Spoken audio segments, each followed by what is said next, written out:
চলেন শীতের সময় একটু সবজি খিচুড়ি হয়ে যাক, তবে ডাল ছাড়া সাবু দিয়ে সবজি খিচুড়ি। আগেই সরি বলে নিচ্ছি, কারণ আমি প্রথম ক্লিপটি নিতে টোটালি ভুলে গেছিলাম।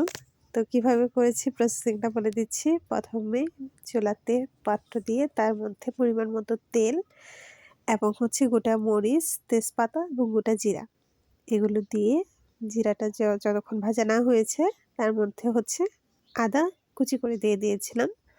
তার মধ্যে আমি শীতের সকল ধরনের সবজি, যেমন গাজর, ফুলকপি, বাঁধাকপি, বেগুন, আলু, সিম সহ নানান ধরনের সবজি যা আপনার হাতের কাছে থাকবে সেই সবজিগুলো নিয়ে দিয়ে দিতে পারেন।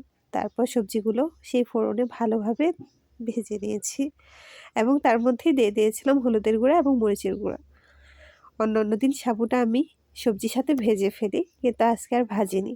আজকে সবজিগুলো ভেজে সুন্দর করে দেন জল দিয়ে ফুটিয়ে নিয়ে তারপর আমি সাবুটা ভিজিয়ে রেখেছিলাম আলাদা করে ভিজিয়ে রেখে যখন আমার সবজিটা ফুটে এসেছে এবং সিদ্ধ হয়ে গেছে, তার মধ্যে দিয়ে দিয়েছিলাম সেই সাবুদানা দিয়ে ভালোভাবে নাড়াচাড়া করে সবজিগুলো যখন সিদ্ধ হয়ে গেছে, তারপর যখন সাবুদানাটাও সিদ্ধ হয়ে গেছে, তখন নাড়িয়ে চাড়িয়ে সুন্দর সুন্দর করে গরম গরম বেগুন ভাজা বা কপির বড়া দিয়ে পরিবেশন করতে পারেন এই মজাদার সাবুর খিচুড়ি। শীতের দিনে অনেক ভালো লাগে। পছন্দ হলে লাইক, কমেন্ট, সাবস্ক্রাইব।